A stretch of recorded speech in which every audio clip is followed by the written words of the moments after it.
5वें संस्करण की बात चल रही थी। हेडफोन भेज देना मेरे पास। लेवल हम लोगों की आपस में चर्चा में बात उठी थी कि एक पर चर्चा कराई जाए। हाँ, बढ़ा दो ये तो। और उसमें स्वतंत्रता संग्राम जंग आज़ादी में पूर्वांचल यानी पूर्वी उत्तर प्रदेश के लोगों की जो भूमिका रही है उसका जिक्र किया जाए। यह साल हम लोग भारत की आज़ादी का 75वां साल मना रहे हैं, अमृत महोत्सव मना रहे हैं। ऐसे समय में तो पूर्वांचल की जो उर्वर भूमि, उर्वर वसुंधरा रही है, उसने बहुत सारे माटी के लाल पैदा किए, जिनमें से कुछ को आज हम लोगों ने यहाँ सम्मानित भी किया। कुछ हैं जिन्होंने अपना सर्वस्व निछावर किया, अपने प्राणों की आहुति दी, जिसके चलते आज हम इस सभागार में बैठ करके खुले दिल से अपनी बातें कर पा रहे हैं। 75 साल पहले का वो दिन याद रखिए, क्या दिन याद करिए, जब यहाँ बरतानिया हुकूमत चलती थी। किसी को अपनी बात कहने की इजाज़त नहीं होती थी, लेकिन बरसों बरस से जो जंग आज़ादी का आंदोलन हुआ, स्वतंत्रता संग्राम शुरू हुआ, चाहे वो 1857 से लेकर 1942 में अंग्रेजों भारत छोड़ो, इन सारे आंदोलनों, इस सारे संघर्ष में, पूरे स्वतंत्रता संग्राम में पूर्वी उत्तर प्रदेश के लोगों का योगदान इतिहास के स्वर्ण अक्षरों में अंकित है। लेकिन बहुत सारी ऐसी घटनाएं हैं जो दब के कहीं रह जाती हैं। जैसे अभी हमारे सम्मान समारोह में मुख्य अतिथि थे भाई आरिफ मोहम्मद खान, जिन्हें महामहिम राज्यपाल के, जब वो बता रहे थे कि पूर्वी उत्तर प्रदेश कई मामलों में पिछड़ भी गया, विकास के मामलों में पिछड़ भी गया। और चूंकि उस समय हमको मंच पे हम नहीं थे, तो नहीं उनको हम बताते, उस पिछड़ने का सबसे बड़ा कारण यह रहा कि पूर्वी उत्तर प्रदेश के लोग बगावती थे, बागी थे। हर निजाम के खिलाफ, हर शासन के खिलाफ उन्होंने बगावत की, संघर्ष किया, संघर्ष का बिगुल बजाया। मुगलों की सल्तनत रही हो तब, अंग्रेजों का शासन रहा हो तब, कांग्रेस की भी हुकूमत रही हो तब, लगातार संघर्ष करने का नाम पूर्वांचल रहा। और साथ ही अभी एक कारण है कि विकास की किरणें जो दिल्ली से चली, वो पूरी उत्तर प्रदेश के सभी जिलों में ठीक से नहीं पहुंच पाए। हमारे भाई, हमारे मित्र वीरेंद्र सिंह मस्त जी यहाँ बोल रहे थे कि गंगा, जमुना, सरजू और घाघरा की कितनी उर्वर जमीन है। हमारे किसान थे, अन्न उपजा करके देश भर का पेट भर रहे हैं। लेकिन यही वही हमारा जिला गाजीपुर था, जहाँ के सांसद हुआ करते थे विश्वनाथ सिंह गहमरी। जब संसद में बोल रहे थे, तत्कालीन प्रधानमंत्री जवाहरलाल नेहरू अपने कक्ष में बैठे थे संसद के भीतर। गहमरी जी ने कहा था कि हम उस इलाके से आते हैं जहाँ के किसान गोबरौला खा करके अपना जीवन बसर करते हैं। गोबरौला पता नहीं आप लोगों में से कितने लोग जानते होंगे, नहीं जानते। जब फसल करके आ जाती है खेत खलिहान में, तो हमारे भाषा में दवरी कहते हैं कि बैल के साथ दवरी होती है उसकी, उसमें से फसल निकलता, भूसावा हो जाता है। तो जो दवरी करता है बैल, तो कुछ अनाज नहीं खाते रहता है। और जब वो गोबर करता है तो उसमें से अनाज निकाल करके खाते हैं। वो है हमारे पूर्वी उत्तर प्रदेश के लोग। तो बगावत की कीमत तो चुकानी पड़ती है। दिल्ली खूबसूरत बनी है क्योंकि दिल्ली के अगल बगल के लोग हुकूमतों के साथ रहे ज्यादातर। लेकिन जैसा मैंने आपसे कहा कि पूर्वी उत्तर प्रदेश के लोगों का चाहे कोई भी सल्तनत रही हो, कोई भी निजाम रहा हो, शेरशाह सूरी जैसा महान मुगलों से भिड़ गया। ये सारी कहानियां दर्ज है। अब आज तो एक नए हिसाब से इतिहास लिखने की कोशिश हो रही है, उस पर मैं चर्चा नहीं करूंगा। जब उसके बारे में बात होगी तो अलग से कभी चर्चा हो सकेगी। मैं सिर्फ अब इस पर चर्चा के विषय पे आना चाहता हूँ कि गांधी स्वतंत्रता संग्राम और पूर्वांचल। तो गांधी का बहुत बड़ा रिश्ता नाता रहा पूर्वांचल के साथ। काशी में आए थे वो, काशी में उनकी सभाएं हुई थी, ये कार्यक्रम हुए थे। उसके बाद पूरा का पूरा पूर्वांचल जो है आंदोलित हो चुका था। आज़ादी की जो लहर जगी थी, जो तड़प जगी थी, उसका असर हुआ था। गांधी जब गए हैं इधर से चंपारण के लिए, जब रेल यात्रा करते हुए गए हैं, तो इधर से ही होकर हुए हैं। तो बहुत विशद विषय है, बहुत बड़ा विषय है। इसके बारे में घंटों बातें की जा सकती हैं, बड़े बड़े काव्य महाकाव्य भी लिखे जा सकते हैं। लेकिन आज हम सुनेंगे प्रोफेसर कपिल कुमार जी से अवध का किसान आंदोलन और स्वतंत्रता संग्राम। स्वतंत्रता संग्राम में अवध के किसान आंदोलन की भूमिका। तो हम ज़्यादा कपिल जी और आपके बीच में बाधक न बने, हम अपनी बात करेंगे जब हम अरविंद जी के उद्बोधन के बाद मुझे अपनी बात कहने का मौका मिलेगा तो हम आपके सामने मुखातिब होंगे। मैं इससे पहले चाहूँगा कि कपिल कुमार जी जो इतिहासकार हैं, वो काफ़ी विद्वान हैं, इन विषयों पे काफ़ी उनका सघन कार्य भी है। तो मैं कपिल जी से चाहूँगा कि वो आए और अवध के किसानों की भारत के स्वतंत्रता संग्राम में जो भूमिका रही है आंदोलन की, उसको विचार। धन्यवाद। बहुत बहुत शुक्रिया। और आपकी अध्यक्षता में कुछ विचारों को मैं रखूँगा, क्योंकि अवध किसान आंदोलन मेरा पहला शोध का कार्य था। जब 1976-77 में मैंने प्रतापगढ़, रायबरेली, इन सब के गाँव को घूमा था, और जयशंकर जी ने काफ़ी जिक्र किया है पूर्वांचल का, और उनके अवध किसान आंदोलन और गांधी जी पे आने से पहले मैं उनके एक वक्तव्य को आगे बढ़ाना चाहता हूं, जो कि बहुत महत्वपूर्ण है, जो लगातार मैंने अपनी शोध के अंदर जिस चीज़ को पाया है, क्योंकि अभी मेरी गिरमिटिया के ऊपर भी पुस्तक जो है आ रही है कि ये एक ऐसा प्रदेश रहा जिस प्रदेश ने सन्यासी फकीर आंदोलन के समय से, जिसको कि मैं भारत का प्रथम स्वतंत्रता संग्राम मानता हूं 1770 में, उस समय से अंग्रेजी हुकूमत के खिलाफ झंडा उठाया। मोहनगिरी, मजनू शाह, ये सब पूर्वांचल के नाम थे, जिन्होंने गोरखपुर से लेकर के और बंगाल में ढाका तक जो है करीबन ये समझिए 40 वर्षों तक अंग्रेजों की ऐसी तैसी करी रखी।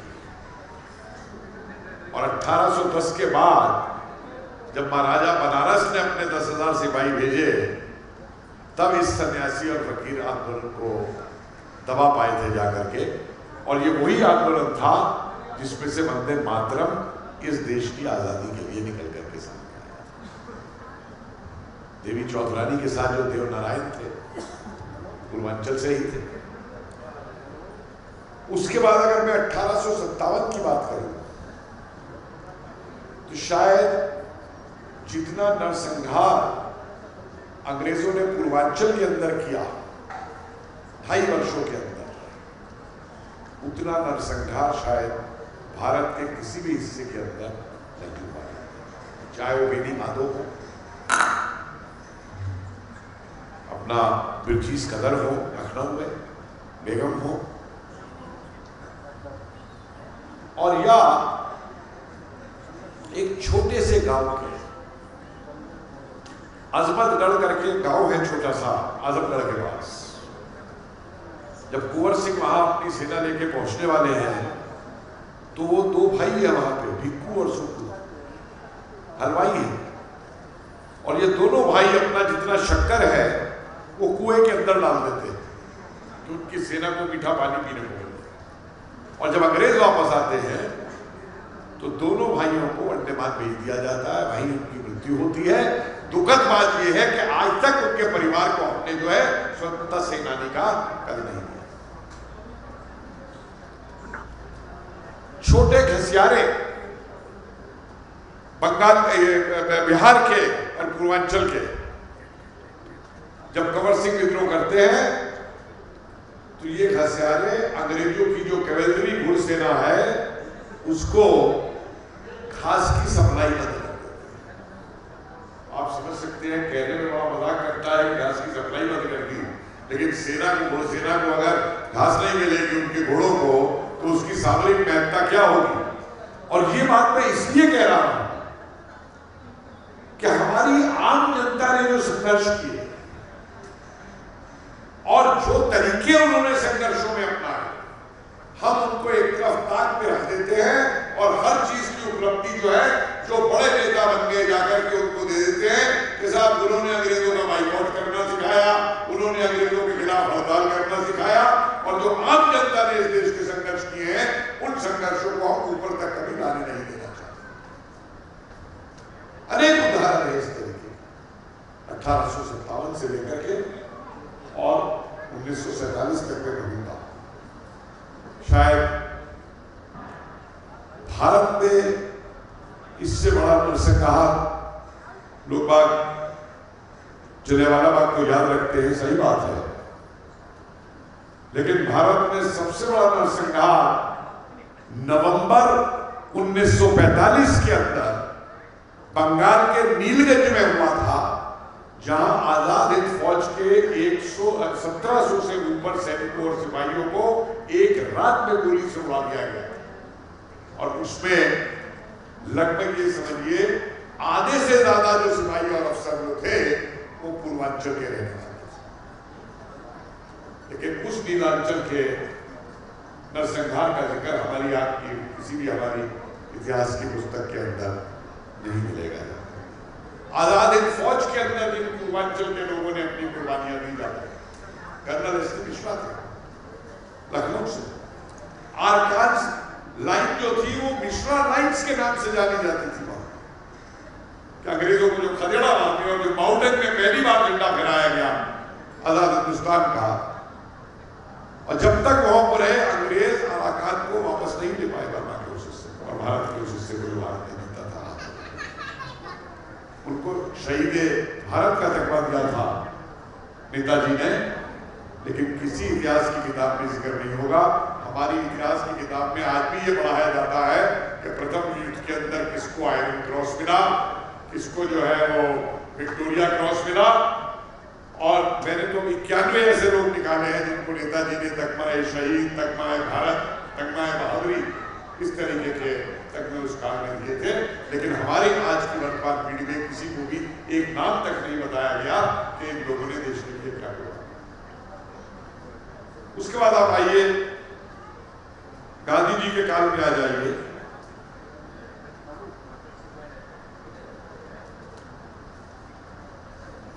मेरे ख्याल से पूर्वांचल को लेकर के, जहां तक पूर्वांचल के संघर्ष का सवाल है, गांधी जी की एक योगदान तो रहा, और मैं उसको सबसे बड़ा योगदान उनका मानता हूं कि उन्होंने कांग्रेस को एक जन आंदोलन के रूप में परिवर्तित किया। ये गांधी जी का सबसे बड़ा योगदान है, और उसके बाद में मैं फुल स्टॉप लगा देता हूं,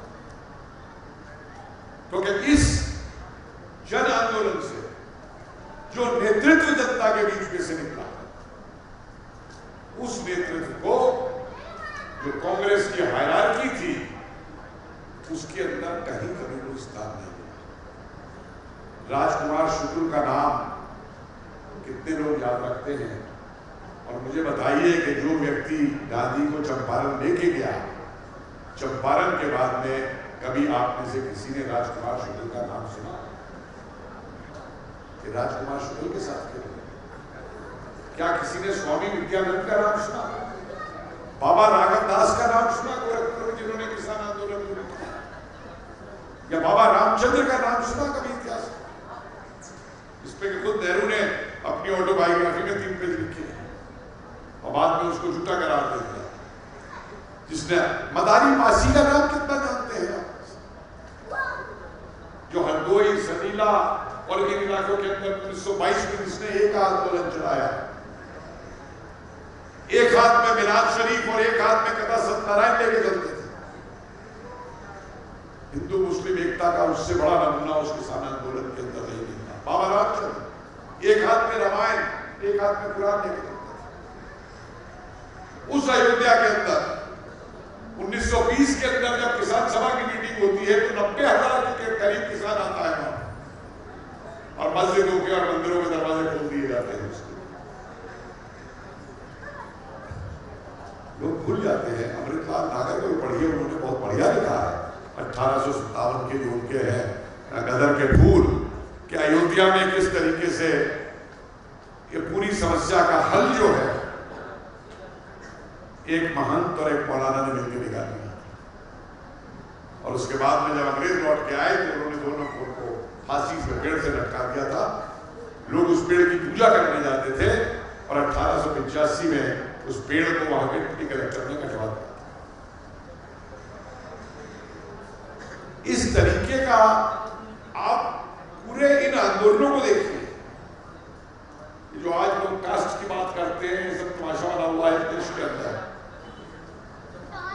मुंशीगंज फायरिंग में मैंने कितने लोग मरे उनके नाम देखे, फुर्सतगंज फायरिंग में कितने लोग मरे उनके नाम देखे। उनमें मरने वालों में, माफ कीजिए ये शब्द मेरा नहीं है लेकिन जो रिकॉर्ड में लिखा है इसलिए बोल रहा हूं, चमार भी है, कुर्मी भी है, पासी भी है, ठाकुर भी है, ब्राह्मण भी। और दुर्भाग्यवश हमारे कांग्रेस के बड़े बड़े नेता जाके इस आंदोलन के बारे में विचार करते हैं, अरे तुम तो ऊंची जात के थे, तुम इनके साथ मिलकर क्योंकि किसानों का केवल इस्तेमाल करना। नवंबर 1920 में गांधी जी जाते हैं फैजाबाद और उनको अवगत कराया जाता है किसानों के हाल से। तो गांधी जी का ये भाषण है कि मैं अपने किसान भाइयों से कहूंगा कि वो टॉलरेट करें, क्योंकि इस समय हम एक बड़े जमींदार से लड़ रहे हैं और अगर ये जमींदार उन पे कोई अत्याचार कर रहा है तो उसको सह लें। क्या वो हिंसा नहीं थी जो किसानों के ऊपर रोज रोज किसानों के ऊपर जो हिंसा होती थी गांव के अंदर, क्या उस हिंसा का विरोध करना कोई बात नहीं। और सबसे बड़ा जो मुझे गांधी जी का अंतर विरोध मिला, जनवरी 1921 के अंदर जब ये अवध किसान आंदोलन अपनी पराकाष्ठा पे है तो बाबा रामचंद्र फिरंगी महल में आते हैं लखनऊ में और उन्होंने अपने उसमें लिखा है अपनी डायरी में कि मुझको नजरबंद रखा गया पहले फिरंगी महल में और फिर इलाहाबाद में आनंद भवन में, और मुझे बाहर जाने की इजाजत नहीं थी। और फिर मुझे बुर्का पहना के काशी ले जाया गया और जिस दिन काशी विद्यापीठ का वो इनॉग्रल डे था वहां गांधी जी की सभा के अंदर बाबा रामचंद्र की पुलिस ने गिरफ्तार किया। इतिहासकार होने के नाते मैं खाली एक साक्ष्य में नहीं रहता। जब मैंने और साक्ष्य ढूंढने शुरू किए तो अब्दुल बारी का एक टेलीग्राम मिला मुझे गांधी जी कि बाबा रामचंद्र मेरे यहाँ आए, उनके साथ क्या करना चाहिए। गांधी का वापसी का टेलीग्राम आया है कि उनको बाहर बिल्कुल नहीं जाने दिया जाए। और फिर अब्दुल बारी का टेलीग्राम वापस है कि ठीक है मैं बाहर नहीं जाना। उसके बाद उन्हें वहां से कोई घूंघट पहना के इलाहाबाद ले आया जाता, 1 महीने तक आनंद भवन में रखा जाता, ऑलमोस्ट 1 महीने। बाबा रामचंद्र ने लिखा कि आनंद भवन में रहकर के भी आलोचना मिला। और तब जब गिरफ्तारी होती है बाबा रामचंद्र की बनारस के अंदर, तब नेहरू आके स्पीच देते हैं कि नहीं वो तो 1 महीने से हमारे घर पे रह रहे। और आज तक बाबा रामचंद्र की पर्सनल फाइल जो है सीआईडी रिकॉर्ड्स के लखनऊ में जो है वो मुखले मार्ग पे उसमें आज तक पड़ी हुई है, वो अब शोधकर्ताओं को नहीं दिखाई जाएगी। और जो नेशनल आर्काइव में फाइल मौजूद है उसमें साफ लिखा हुआ है कि हम गांधी के सामने इसको गिरफ्तार करेंगे, अगर हिंसा होगी तो उसका दाग गांधी पे लग जाएगा, और नहीं अगर दूसरी तरफ हिंसा होगी तो गांधी जो है खुद हिंसा करोगे। और ये वो लीडर है बाबा रामचंद्र, भारत के इतिहास में अकेला ऐसा किसान नेता है जिसकी पहली गिरफ्तारी के ऊपर प्रतापगढ़ की जेल को 70,000 के साथ जाके घेर लेते और अंग्रेजों को मजबूर होकर उसे जेल से छोड़ना पड़ता, और यही डर अंग्रेजों को। और उसकी गिरफ्तारी के बाद गांधी भाषण देते हैं कि यह हिंसा का रास्ता है और गिरफ्तारी हो गई है, आप लोगों को कोई दंगा नहीं करना चाहिए। जबकि 12 के 12 मजिस्ट्रेट अवध के जो है मना कर देते हैं कि हम इसका मुकदमा अपने शहर में नहीं चलाएंगे जब तक हमें 3 बटालियन आर्मी की ना दी। बात भी मुकदमा चलता है। और मुझे हास्यवत चीजें ये लगती हैं कि एक तरफ प्रोग्राम दिया गया कोर्ट का बाइकआउट करो, जो बाइकआउट प्रोग्राम था, तो और सबके मुकदमों में तो आपने कोर्ट का बाइकआउट करा दिया, और जब अजीब नगर गिरफ्तार हो जाते हैं तो गांधी खुद कोर्ट पहुंच जाते हैं उनकी वकालत करने। ये दोहरा काम देश की राजनीति के अंदर। मार्कंडे सिंह, या मार्कंडे सिंह से पहले आई है 1931 में मुंशी कालका प्रसाद कांग्रेस के सेक्रेटरी हैं रायबरेली के। तो जितने किसानों ने गांधी जी के आंदोलन में हिस्सा लिया उन सारे किसानों को तालुकदार ने बेदखल कर दिया खैरुल। तो तालुकदार साहब लेफ्टिनेंट गवर्नर को लिखते हैं, लेफ्टिनेंट गवर्नर वाइसरॉय को लिखते हैं, वाइसरॉय जीडी बिरला को लिखते हैं, जीडी बिरला गांधी जी को लिखते हैं, और गांधी जी नेहरू जी को वहां भेजते हैं।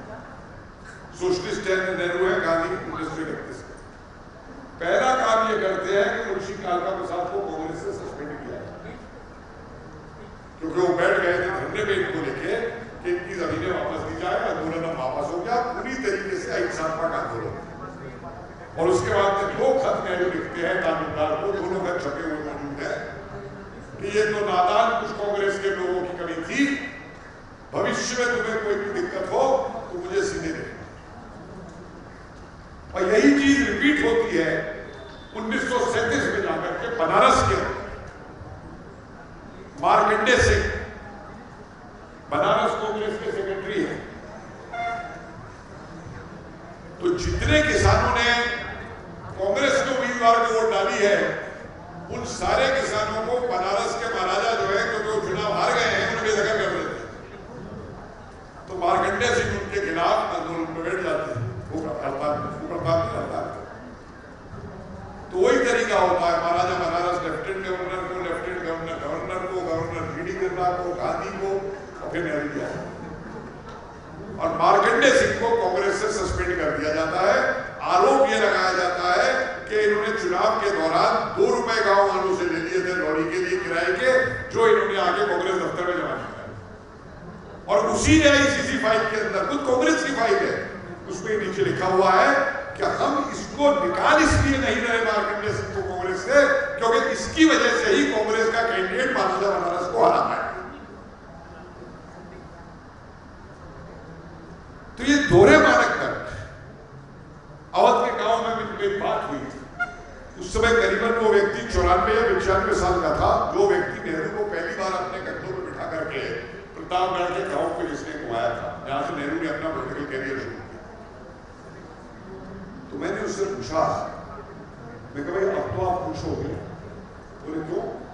मैं कहा जिम्मेदारी चली। वो आदमी 2 मिनट सोचता था, फिर मुझसे कहता है नहीं वो समय अच्छा था। मैंने कहा क्यों?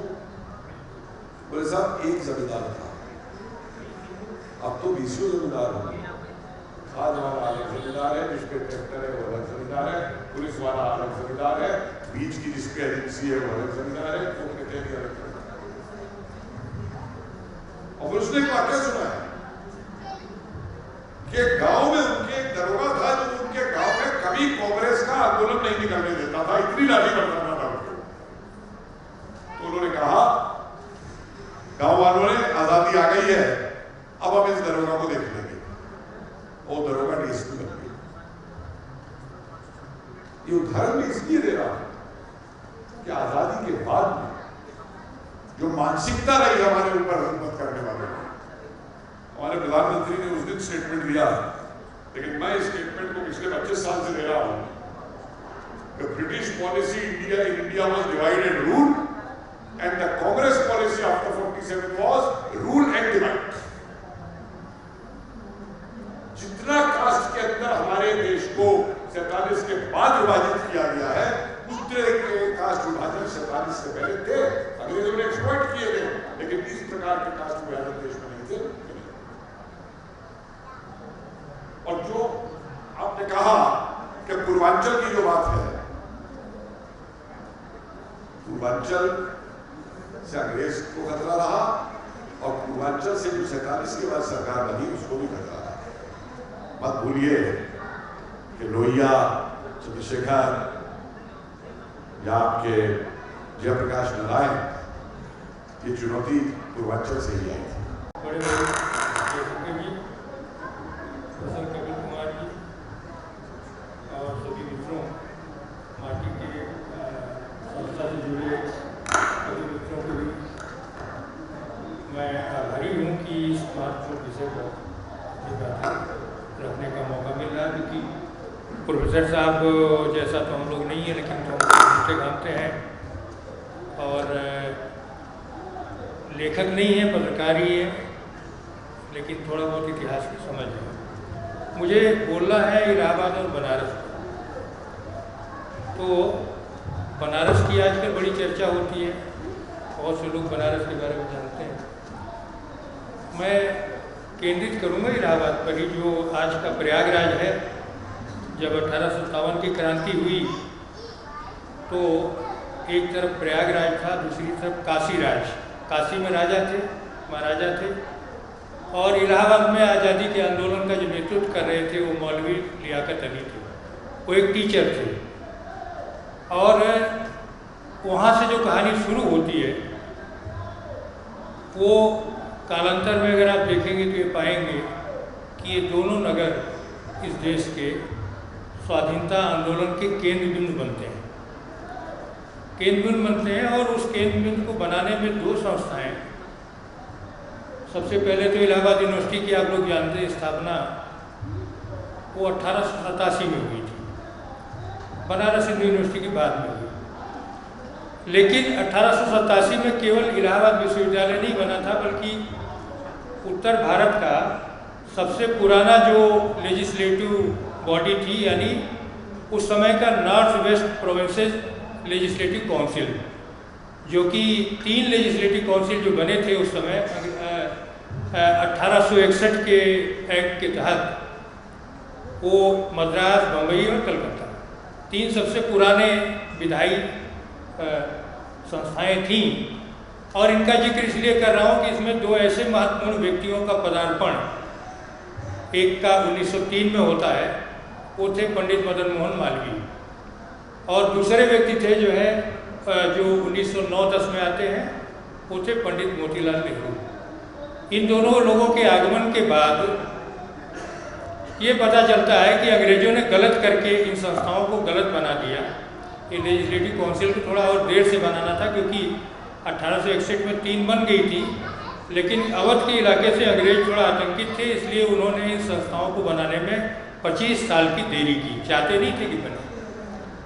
और जब चूँकि प्रोफेसर साहब बता रहे थे ये बाबा रामचंद्र या बाबा राघव दास, तो हमारे इलाके के, मैं बस्ती जिले का रहने वाला हूँ, तो हमारे इलाके के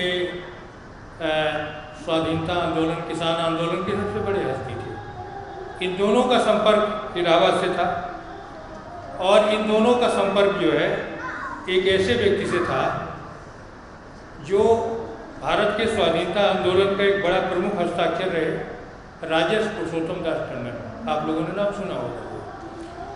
और राजेश टंडन ही वो व्यक्ति थे जिन्होंने जमींदारी उन्मूलन कानून बनाने में बड़ी महत्वपूर्ण भूमिका निभाई, और वो संभवतः भारत के एकमात्र व्यक्ति थे कि जिस दिन यूपी लेजिस्लेटिव असेंबली में 1950 में एक कानून पारित हुआ, जमींदारी उन्मूलन कानून, वो अपनी सीट से खड़े हुए और उन्होंने जमींदारी उन्मूलन के तुरंत पारित होने के बाद ही विधानसभा अध्यक्ष पद से इस्तीफा दे दिया। और ये कहा उन्होंने, कोट इन कोट, कि मैं इस पद को छोड़ने के लिए इसी समय का इंतजार कर रहा था। जमींदारी उन्मूलन जो है वो बहुत बड़ा एक कदम था। प्रोफेसर साहब ने कुछ बातें उठाई हैं। जमींदारी अगर रही होती, उत्तर प्रदेश की जमींदारी बाकी जगहों की जागीरदारियों की तुलना में बहुत अलग थी, राजस्थान के रजवाड़ों से भी अलग था, क्योंकि यहाँ जो है कुछ राजशाहियों को छोड़ के, बनारस राज को ले लीजिए आप, रामपुर के नवाब को ले लीजिए, इसको सबको छोड़ने के बाद पाएंगे कि छोटे छोटे जो जमींदार थे वो इतने खतरनाक थे कि उन्हीं के नाते इतना बड़ा आंदोलन खड़ा हुआ था। ये सामान्य स्थिति नहीं थी। मेरे अपने बस्ती जिले में अगर आप उठा के देख लें तो 1920 तक ऐसे जमींदार थे जिनके पास जो है 1,40,000 एकड़ जमीन थी, और ऐसी ऐसी यातनाएं की कि चौधरी चरण सिंह ने जो जमींदार उन्मूलन कानून बनाया उसके पहले मेरे ही जिले का अध्ययन करने गए थे, और अपने साथ अन्य राजनीतिक दलों के कार्यकर्ता भी थे उनके साथ, जो है वो अकेले नहीं गए थे। उन्होंने देखा और तरह तरह की चीज़ों को।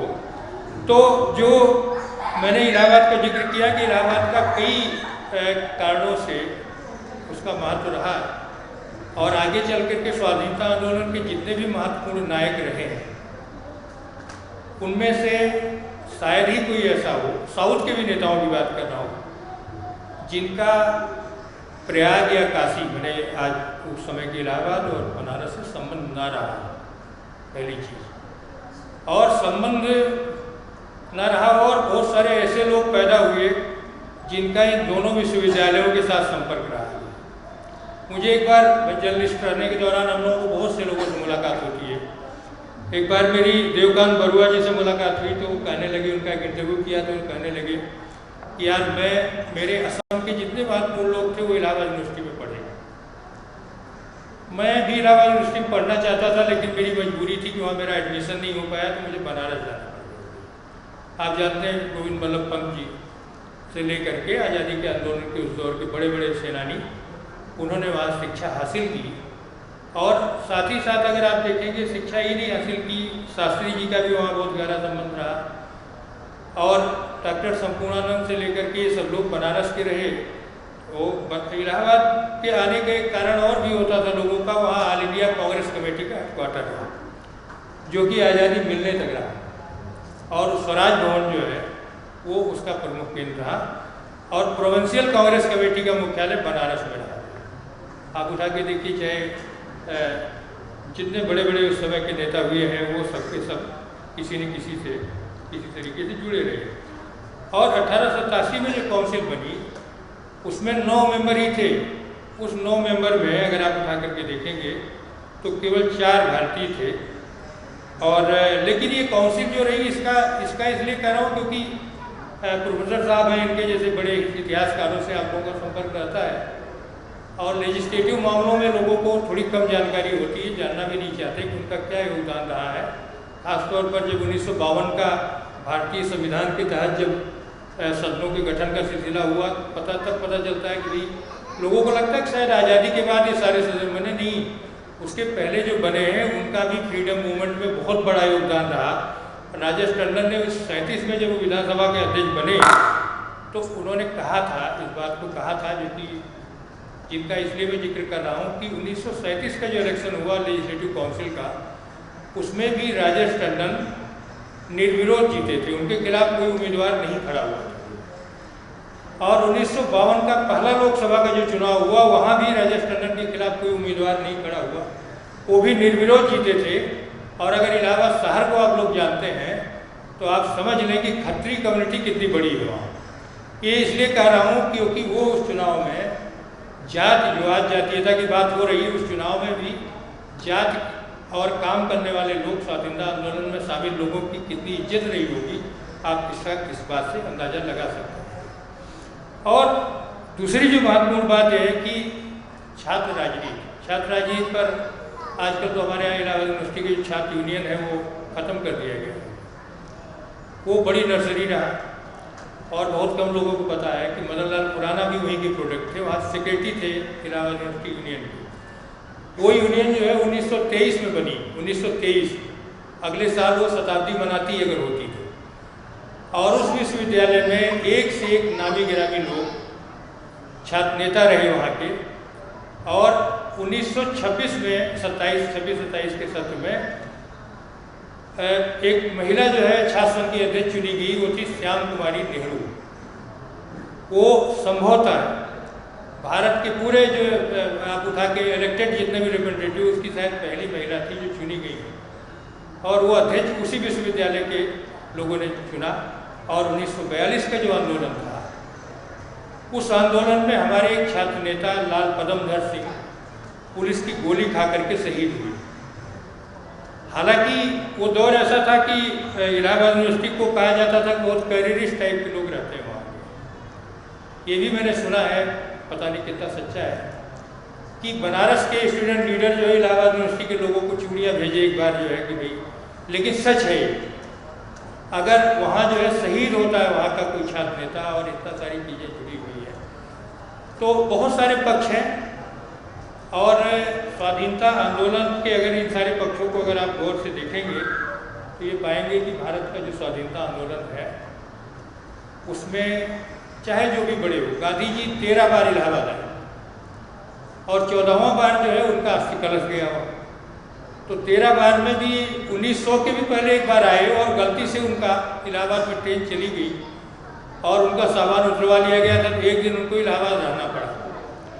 उसके बाद वो फंक्शन में नहीं आए, किसी फंक्शन में केवल एक मौके पर आए जो विजयलक्ष्मी पंडित की शादी हुई। उसके बाद गांधी जी अलग अलग सामाजिक समारोहों में, कांग्रेस की बैठक में, इन सब में वो शामिल हुए।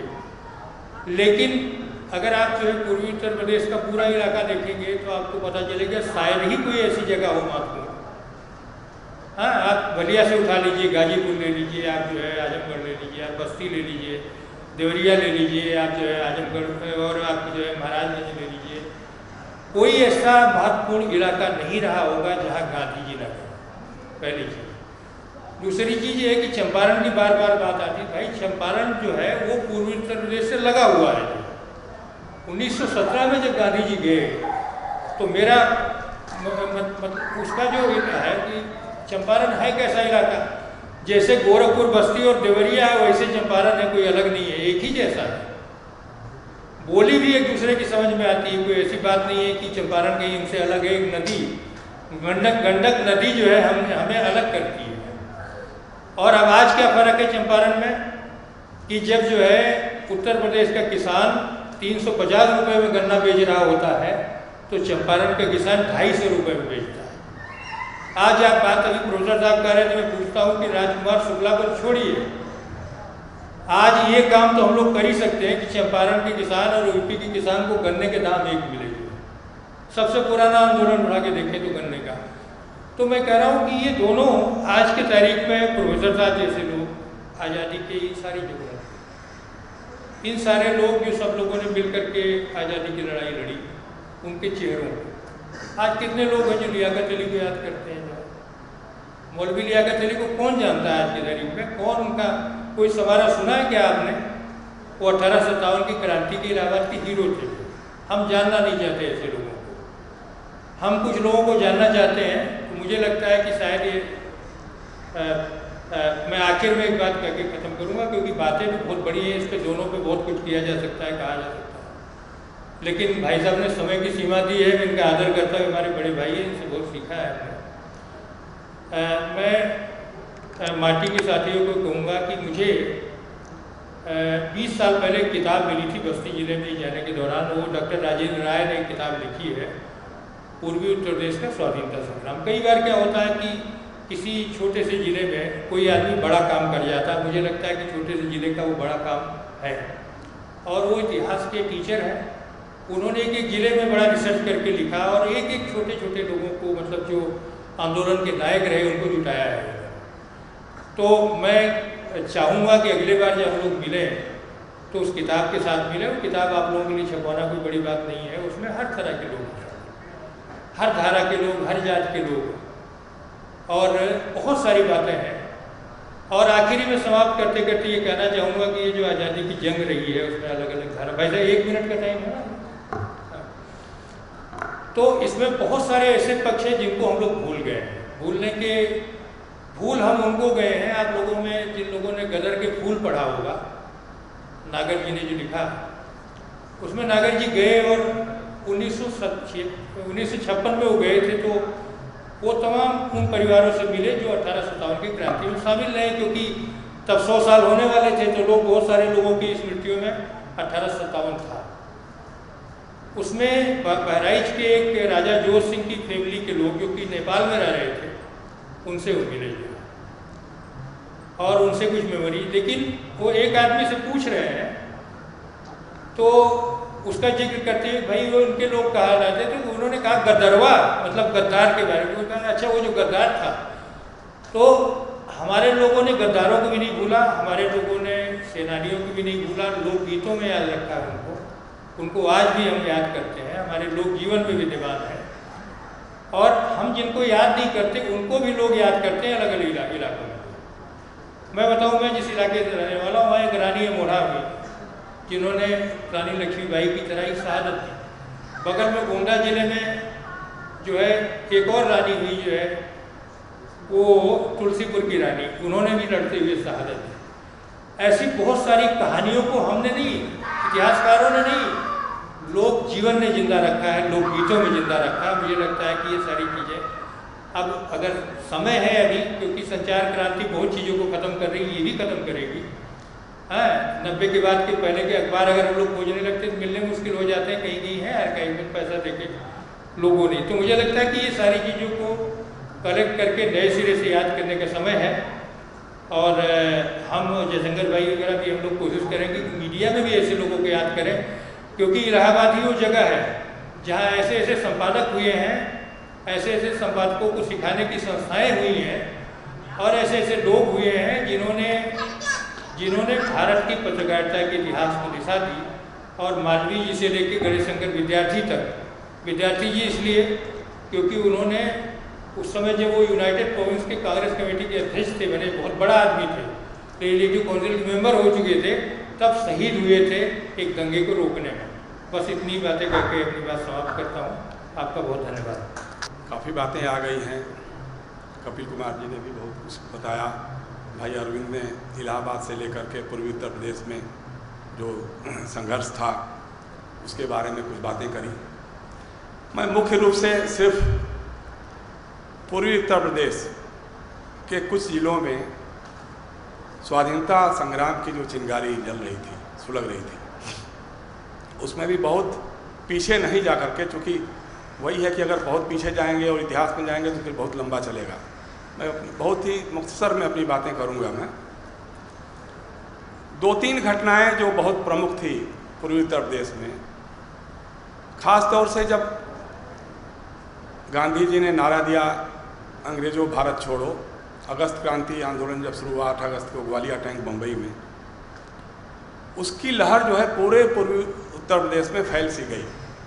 हमारे आजमगढ़ में बाबू अलगू राय शास्त्री कांग्रेस के बड़े नेता होते थे, वो जब आए वहाँ से लौट करके तो उन्होंने सारा फरमान सुनाया कि कैसे कैसे क्या करना है। उससे पहले जब असहयोग आंदोलन हुआ था, उस क्रम में चौरी चौरा कांड हुआ जो गोरखपुर के बगल में है। असहयोग आंदोलन के दौरान ही 4 फरवरी 1922 को प्रदर्शनकारी सत्याग्रही सड़क पर प्रदर्शन जुलूस निकाल रहे थे। अंग्रेज़ों की पुलिस ने उन पर लाठियाँ चलाई, गोलियाँ चलाई, दर्जन भर क्रांतिकारी शहीद हो गए। गुस्से में आग बबूला भीड़ ने पुलिस वालों को दौड़ा लिया, पत्थर पड़ने लग गए। पुलिस के जवान चौरी चौरा नाम की जगह पे जो एक पुलिस चौकी थी उसमें जाकर के छिप गए थे। अगल बगल की दुकानों से केरोसिन तेल लाए भीड़ में जमा लोग, और पुलिस चौकी को आग के हवाले कर दिया। उसमें 20-22 पुलिस के जवान जिंदा जल करके मर गए थे। ये घटना बहुत बड़ी घटना थी। गांधी जी चूँकि अपना आंदोलन अहिंसा और सत्याग्रह के जरिए लड़ना चाहते थे, आज़ादी की लड़ाई को, उन्होंने इसका बुरा माना। इस घटना की उन्होंने निंदा भी की और उसी समय उन्होंने असहयोग आंदोलन को वापस ले लिया। एक तो ये चौरी चौरा कांड, ये बहुत मशहूर हुआ पूरे उत्तर प्रदेश की तरफ। दूसरी घटना जो हुई जब अगस्त क्रांति का दौर चला, तो जैसा हमारे भाई बीरेंद्र सिंह मस्त बता रहे थे कि बागी बलिया के लोगों ने अगस्त 1942 में ही खुद को आज़ाद घोषित कर दिया था। चित्तू पांडे जी के नेतृत्व में 4 दिनों तक बलिया में जनता की सरकार रही। अंग्रेजों का शासन उखड़ गया, लेकिन बाद में जब बात कुमुक आई, फौजें आई, चित्तू पांडे गिरफ्तार हो गए, फांसी की सजा हुई। उसी दौर में पूरा का पूरा जो पूर्वी उत्तर प्रदेश था पूरा सुलग उठा था। एक घटना के बारे में हम बताएंगे। उस समय जो चौरी चौरा के बारे में सबको जानकारी है, चित्तू पांडे और बलिया के बारे में सबको जानकारी है, लेकिन उस समय के आजमगढ़ जिले में एक मधुबन नाम का कस्बा होता था, उसके बारे में चर्चा बहुत कम होती है। 15 अगस्त 1942 को इलाके के सारे लोगों ने, कांग्रेस के लोगों ने मधुबन थाने को घेर लिया था। इरादा उनका यह था कि थाने पे तिरंगा लहराया जाएगा। हम आपको बताएं, ये आत्मश्लाघा भी हो सकती है। यहाँ इस सभागार में कम से कम 2 लोग ऐसे हैं जिनके पुरखे उस दिन मधुबन के थाने पर जो घेराव हुआ था, प्रदर्शन हुआ था, उसमें शामिल थे। एक है बाबू राजकुमार मल, जिनके बाबा हमारे नंदलाल काका थे, नंदलाल मल जी थे, और हमारे पिताजी विष्णुदेव गुप्ता। इन लोगों ने पूरे थाने को घेर लिया था। उसमें से हमारे रामवृक्ष चौबे थे, बाद में समाजवादी नेता हुए। वो थाने के अंदर गए। उस समय जिले का जो जिला कलेक्टर होता था, जिला मजिस्ट्रेट जो होता था, RS नेवलेट, वो आया हुआ था, थाने के अंदर ही था वो। और DYSP जो था पुलिस का, सुधीश्वर सिंह, ये लोग थाने में थे। कांग्रेस के जो प्रतिनिधि गए थाने में, उन्होंने जाकर के कहा कि अब देश आज़ाद हो गया है, जनता की हुकूमत कायम हो गई है, हम लोग यहाँ तिरंगा फहराएंगे। सुधीश्वर सिंह ने कहा कि भाई अभी यहाँ डिस्ट्रिक्ट कलेक्टर आके बैठा हुआ है, आप लोग अभी चले जाओ, बाद में आकर के झंडा फहरा लेना, जो करना वो कर लेना, लेकिन अभी तो जाओ। उन्होंने कहा ना कि 10,000 की भीड़ जमा हुई है, बलवा हो सकता है। उसके बाद चूंकि वो लोग माने नहीं, गोलियां चलनी शुरू हो गई। 1.5 दर्जन लोग शहीद हो गए। उसमें से कुछ के नाम पता हुए, कुछ के नाम पता नहीं लगे। अभी भी हमारे मधुबन कस्बे में कटघरा शंकर गांव जो है हमारा है, वहाँ पे जो शहीद स्तंभ बना है, 13 लोगों के नाम दर्ज हैं, जिसमें राम नक्षत्र पांडे का नाम है, तो हनीफ दर्जी का भी नाम है। वो साझी विरासत की बात थी। RS नेवलेट 2 दिनों तक जो जिलाधिकारी था थाने में कैद रहा। वो भीड़ चाहती तो थाने को आग लगा सकती थी, लाशें उनके सामने पड़ी थी, लेकिन बाहर है कांग्रेस के समाजवादी शेर। आपको मालूम होगा कि 1942 का जो अंग्रेजों भारत छोड़ो का आंदोलन, जब कांग्रेस के बड़े बड़े नेता जेलों में चले गए थे, तो समाजवादियों ने डॉक्टर राम मनोहर लोहिया, अरुणा असफ अली, जयप्रकाश नारायण, रामनंदन मिश्र, इन सारे लोगों ने उस आंदोलन की कमान को संभाल लिया था। वो समाजवादी शिक्षा थी, वो गांधी की शिक्षा थी, जिसने सामने लाशें पड़ी थी। चाहते तो जेल में, थाने में आग लगा सकते थे लोग, लेकिन उन्होंने घेर करके रखा। बाद में जब आजमगढ़ से फोर्स आई, उसके बाद ही RS नेवलेट जो था जिलाधिकारी, वहां से बाहर निकल के गया। उसने अपनी रिपोर्ट में लिखा, उसकी रिपोर्ट को उस समय का जो वायसराय था लिंथिग्रो, उसने लिखा कि जो नेवलेट की नोटिंग्स मिली है, उसके लगता है कि मधुबन में 1857 की पुनरावृत्ति हो रही थी। ये इतिहास है हमारा, ये इतिहास है आज़ादी का इतिहास।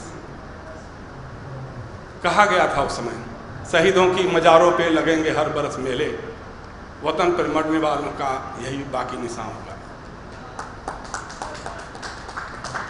हमने देखा है उस दौर को। समाजवादियों की बात कर रहे थे, नहीं मैं कह रहा हूं, देखिए संजोग की बात देखिए। आज़ादी के बाद जब इस देश में इमरजेंसी लगी थी, उस दिन सबसे पहले जयशंकर गुप्त की गिरफ्तारी मधुबन में हुई। उसके 15 दिनों के बाद, उसी 15 अगस्त 1975 को उसी मधुबन थाने के बगल में जहाँ शहीदों की स्मृति में मेला लगता था, मेरे पिताजी विष्णुदेव गुप्ता समाजवादी कार्यकर्ताओं के साथ सत्याग्रह करते हुए इमरजेंसी और इंदिरा गांधी के रिजीम के खिलाफ गिरफ्तारी दी थी। 35 लोग जेल गए थे। वो दौर था। लेकिन आश्चर्य होता है कि वो लोग जिनका आज़ादी के दौरान, जंग आज़ादी के दौरान कहीं नामो निशान नहीं था, उनके पुरखे पुरानियों का नाम भी अगर हम फेहरिस्त खोज लें, एक भी नाम नहीं दिखाई देता, वो लोग आज आज़ादी का सर्टिफिकेट बांटते हैं। वो लोग गांधी में आज कमियां खोजते हैं। दुख तो होता है, तकलीफ तो होती है, लेकिन है जब देश में जो व्यवस्था चल रही है, जो निज़ाम चल रहा है, जिस ढंग से नए इतिहास की शुरुआत की जा रही है, उसमें कुछ भी मुनासिब हो सकता है, कुछ भी मुमकिन हो सकता है। लेकिन साथियों, हमको बहुत खुशी होती है कि जब हमारे प्रधानमंत्री नरेंद्र मोदी हमारे पूर्वी उत्तर प्रदेश के बनारस का प्रतिनिधित्व करते हैं, हमारे उत्तर प्रदेश के मुख्यमंत्री बाबा योगी आदित्यनाथ गोरखपुर से आते हैं। पूर्वांचल में जो किरणें छिप गई थी विकास की, वो इंतजार कर रही हैं मोदी जी का, आपका, वो इंतजार कर रही है योगी जी आपका। आजमगढ़ जिला हो, मऊ जिला हो, गोरखपुर हो, देवरिया हो, बनारस हो, गाजीपुर हो, बेरोजगारों की कतारें लंबी होती जा रही हैं।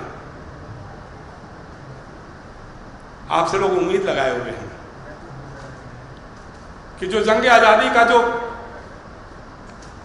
फल मिलना था, क्योंकि बगावती रहे लोग, बागी रहे लोग, बलिया के लोग, देवरिया के लोग, गोरखपुर, आजमगढ़ और मऊ के लोग, बस्ती के लोग, बहराइच के लोग, गोंडा के लोग, अवध के लोग भी, वो फल नहीं पहुंच सका है। चंद्रशेखर जी प्रधानमंत्री रहे, लाल बहादुर शास्त्री जी भी बनारस से ही थे, लेकिन पूर्वी उत्तर प्रदेश को जो मिलना चाहिए था, विकास की किरणें जिस तरह से वहां प्रकाशमान होनी चाहिए थी, वो होती हुई दिखाई नहीं दी। उम्मीद कभी खत्म नहीं होती। तो हम सिर्फ याद करते रहेंगे, अमृत महोत्सव मनाते रहेंगे, या कुछ आज़ादी के जो निशान थे, मिलजुल करके लड़ा था लोगों ने, साझी शहादतें दी थी, क्या हिंदू, क्या मुसलमान, क्या सिख, क्या पठान, सारे लोगों ने मिलकर के शहादतें दी थी, कुर्बानियां दी थी।